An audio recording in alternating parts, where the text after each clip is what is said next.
Assalamualaikum warahmatullahi wabarakatuh. Kembali lagi di channel Sekolah Indonesia. Jangan lupa seperti biasa sebelum menonton video channel Sekolah Indonesia untuk selalu klik like, share, and subscribe. Kali ini Sekolah Indonesia akan membagikan soal-soal pretest PPG Guru tahun 2022, yaitu tentang soal pedagogik. Nah, soal yang pertama yaitu berikut data komponen dalam pembelajaran. 1. Identitas sekolah. 2. Kompetensi dasar. 3. Materi pembelajaran. 4. Metode pembelajaran. 5. Teori pembelajaran. 6. Indikator pencapaian kompetensi. Komponen rencana pelaksanaan pembelajaran atau RPP yang tepat adalah A. 1, 2, 3, 4, 5. B. 1, 2, 3, 4, 6. C. 1, 3, 4, 5, 6. D. 1, 2, 3, 5, 6. Untuk jawabannya yaitu yang B. Nah, kenapa yang B? Karena RPP disusun berdasarkan KD atau subtema yang dilaksanakan dalam satu kali pertemuan atau lebih. Komponen RPP menurut Permendikbud nomor 22 tahun 2016. Komponen RPP terdiri dari 1. Identitas sekolah. 2. Identitas mata pelajaran atau tema. 3. Kelas atau semester. 4. Materi pokok. 5. Lokasi waktu. 6. Tujuan pembelajaran. 7. Kompetensi dasar dan indikator. 8. Materi pembelajaran. 9. Metode pembelajaran. 10. Media pembelajaran. Dan 11. Sumber belajar. 12. Langkah-langkah pembelajaran. 13. Penilaian. Soal nomor 2. Waktu yang tepat bagi guru untuk menyusun rencana pelaksanaan pembelajaran atau RPP adalah A. Awal tahun pelajaran. B. Sebelum mulai pembelajaran dalam satu kompetensi dasar. C. Akhir tahun pembelajaran. D. Sebelum ulangan akhir semester. Jawaban yang benar yaitu yang A. Kenapa? Karena waktu yang tepat menyusun RPP adalah awal tahun pelajaran atau awal semester, sebagaimana persiapan dalam mengajar. Jadi, untuk kata kuncinya yaitu awal tahun pelajaran atau awal semester sebagai persiapan dalam mengajar. Jadi jawaban yang benar yaitu yang A. Awal tahun pembelajaran. Lalu soal nomor 3, tujuan pembelajaran yang mengembangkan proses dan hasil belajar yang diharapkan dicapai oleh peserta didik sesuai dengan kompetensinya dimuat dalam A. Silabus. B. RPP. C. Silabus dan RPP. D. SKL. Nah, jawabannya yaitu yang B. RPP. Kenapa? Karena tujuan pembelajaran itu adanya di rencana pelaksanaan pembelajaran atau RPP. Jadi, kata kuncinya yaitu tujuan pembelajaran itu adanya di RPP. Jadi jawaban yang benar yaitu yang B. Kenapa yang B? Karena tujuan pembelajaran itu adanya di dalam rencana pelaksanaan pembelajaran. Soal nomor 4. Silabus dan RPP sama-sama sebagai rencana proses pembelajaran. Perbedaannya adalah sebagai berikut. A. Silabus berisi kompetensi dasar, sedangkan RPP mengarahkan kegiatan belajar untuk mencapai kompetensi dasar. B. Silabus bersumber dari standar isi dan standar kelulusan, sedangkan RPP bersumber dari standar kompetensi kelulusan. C. RPP yang dibuat oleh setiap guru, sedangkan silabus dibuat oleh tim guru. D. RPP dan silabus keduanya disusun oleh setiap satuan pendidikan. Nah, jawabannya yang A. Kenapa? Karena dalam silabus terdapat kompetensi dasar dan RPP dibuat agar setiap KD dapat dicapai melalui kegiatan pembelajaran. Jadi, jawabannya yang A, karena silabus berisi kompetensi dasar, Sedangkan RPP mengarahkan kegiatan belajar untuk mencapai kompetensi dasar. Lalu soal nomor 5, dalam merancang silabus, alokasi waktu perlu diperhatikan. Alokasi waktu adalah jumlah waktu yang dibutuhkan untuk ketercapaian suatu kompetensi dasar tertentu. Untuk menentukan alokasi waktu tiap kompetensi dasar, hal yang tidak perlu diperhatikan adalah A. Minggu efektif tiap semester, B. Alokasi waktu mata pelajaran, C. Pemilihan metode pembelajaran, D. Jumlah standar kompetensi dasar per semester. Nah, jadi jawabannya yang C. Kenapa? Karena alokasi waktu adalah jumlah waktu yang dibutuhkan untuk ketercapaian suatu kompetensi dasar tertentu dengan memperhatikan 1. Minggu efektif, 2. Alokasi waktu, 3. Jumlah standar kompetensi dasar per semester, keempat, membagi alokasi waktu per jumlah SKKD dengan memperhatikan tingkat kerumitan dan kelulusan materi. Ya, yang satu minggu efektif, ya benar. Lalu alokasi waktu mata pelajaran, ya benar. Lalu jumlah standar kompetensi dasar per semester, ya ada. Lalu yang keempat membagi alokasi waktu. Nah, di sini yang C pemilihan metode pembelajaran. Sedangkan untuk yang nomor 4 itu membagi alokasi waktu. Berarti yang C yang bukan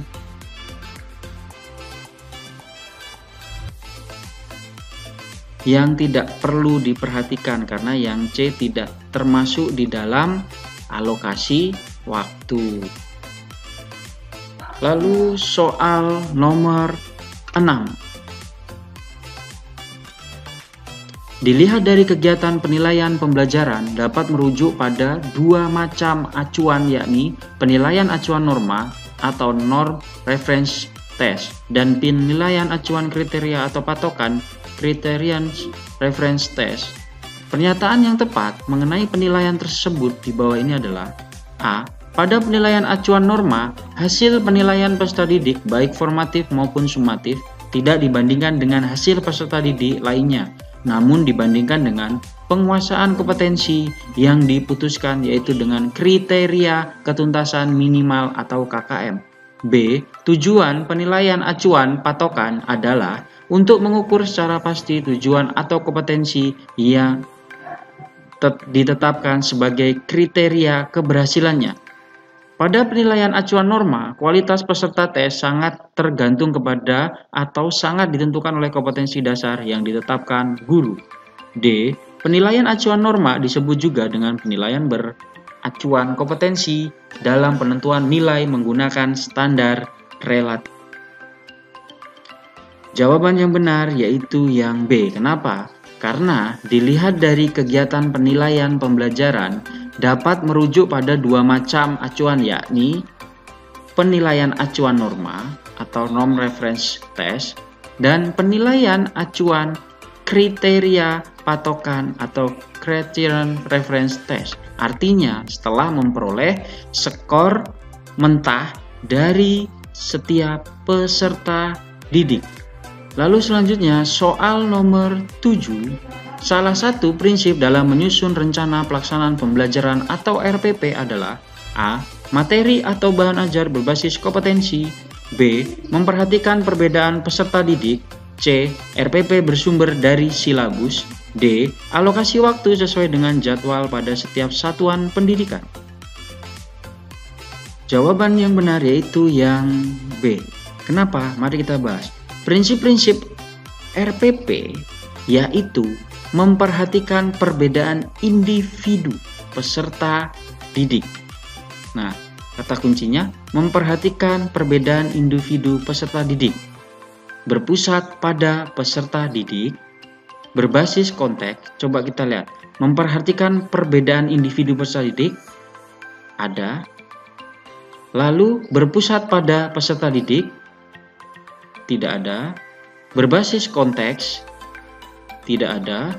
Berorientasi kekinian? Juga tidak ada. Mengembangkan kemandirian? Tidak ada. Memberi umpan balik dan tindak lanjut belajar.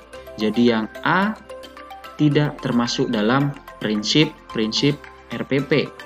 Yang C juga tidak masuk dalam prinsip-prinsip RPP. Yang D juga sama, tidak masuk dalam prinsip-prinsip RPP. Jadi yang benar yaitu yang B. Memperhatikan perbedaan peserta didik. Nah, ini ada memperhatikan perbedaan individu peserta didik.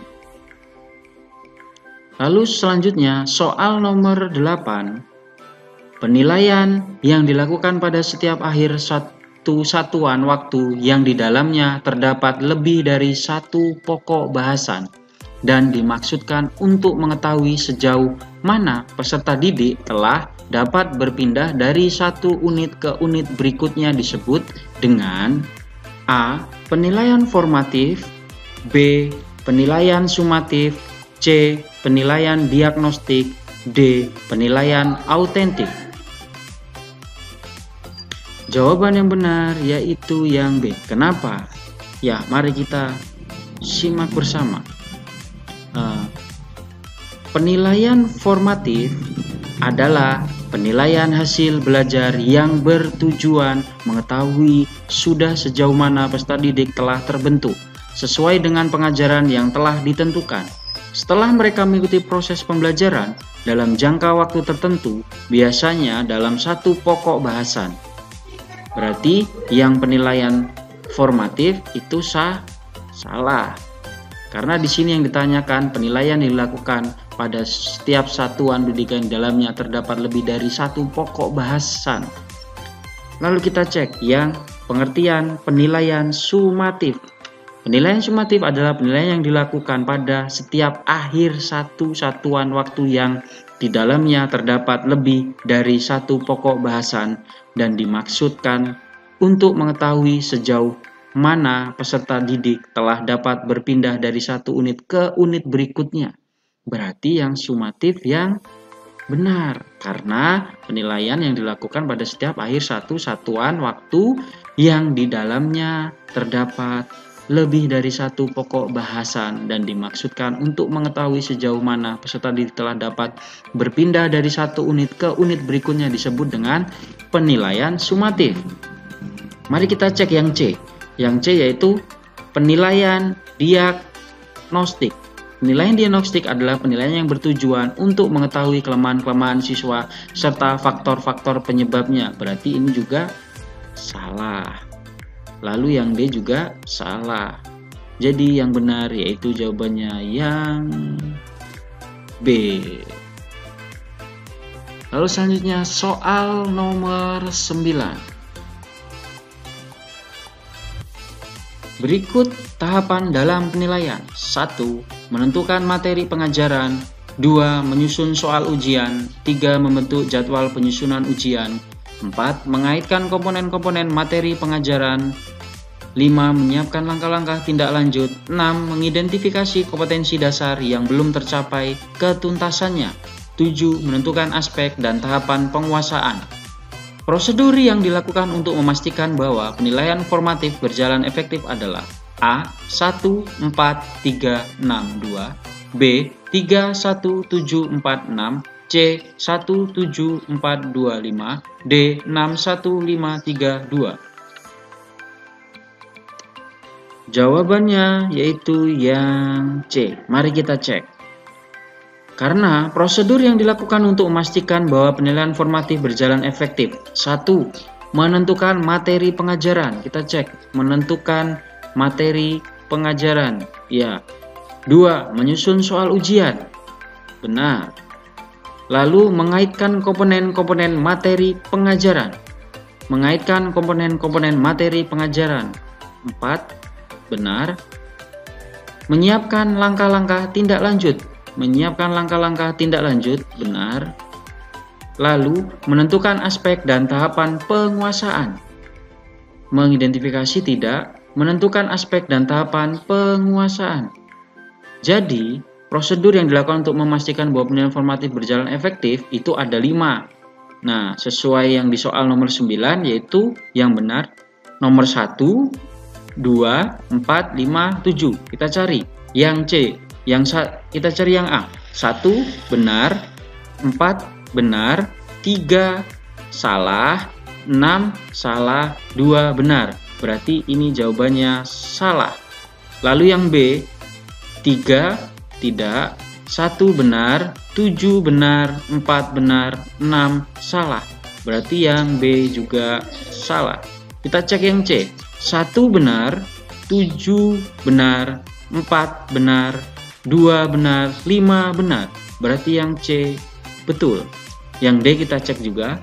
6 salah, 1 benar, 5 benar, 3 salah, 2 benar. Berarti yang D juga salah. Jadi jawaban yang benar untuk nomor 9 yaitu yang C. 1, 7, 4, 2, dan 5. Soal yang selanjutnya yaitu soal nomor 10. Penilaian yang dilakukan oleh seorang guru harus didasarkan pada prosedur dan kriteria yang jelas, tidak dipengaruhi subjektivitas penilai. Hal ini sesuai dengan prinsip A. Terbuka, B. Menyeluruh, C. Bermakna, D. Objektif. Jawaban yang benar yaitu yang D. Kenapa yang D? Mari kita bahas bersama. Objektif berarti penilaian didasarkan pada prosedur dan kriteria yang jelas, tidak dipengaruhi subjektivitas penilai.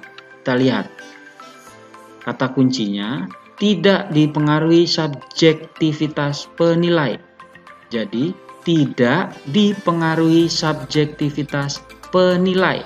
Dan di sini dijelaskan juga kriteria yang jelas. Kita lihat di sini, kriteria yang jelas. Berarti jawabannya yang benar yaitu yang objektivitas atau yang D. Untuk yang A salah, B juga salah, yang C juga salah. Jadi yang benar jawabannya yang D, objektif. Jadi jawaban yang benar adalah objektif. Karena sesuai dengan kata kuncinya, yaitu kriterianya yang jelas. Pertama didasarkan dengan pada prosedur, ya, penilaian didasarkan pada prosedur. Lalu kriteria yang jelas dan tidak dipengaruhi subjektivitas penilai. Ya, demikianlah video pembahasan kali ini dari Sekolah Indonesia. Seperti biasa, yang baru mampir di channel Sekolah Indonesia, jangan lupa untuk klik like, share, and subscribe supaya kalian tidak tertinggal-tinggal info-info terbaru dari Sekolah Indonesia. Terima kasih.